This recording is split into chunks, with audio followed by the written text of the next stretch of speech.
तर हे लोक ना खूप जास्त सॉफ्ट असतात, ओके, खूप केअरिंग असतात, लव्हिंग असतात, एक हुशार असतात, हे लोक इंटेलिजंट असतात आणि लोकांना बघण्याचा दृष्टिकोन वेगळा असतो, एक काइंड ऑफ हीलर असतात असं आपण म्हणू शकतो.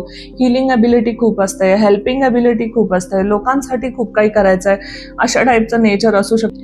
यांचं असं बघितलं जातं की पार्टनरशिप, नातेसंबंध खूप चांगले असतात यांचे आणि गोष्टी पुढे खूप चांगल्या रीतीने जातात, लोकांना समजून घेतात. पण कधी कधी असा प्रॉब्लेम होऊ शकतो की हे थोडेसे ना हे होऊ शकतात, म्हणजे लोकांकडनं थोडं फॉर ग्रांटेड घेणं, अच्छा ठीक आहे हा तर करूनच घेईल अशा टाईपचं एनर्जी होऊ शकते, स्पेशली सेकंड हाफमध्ये.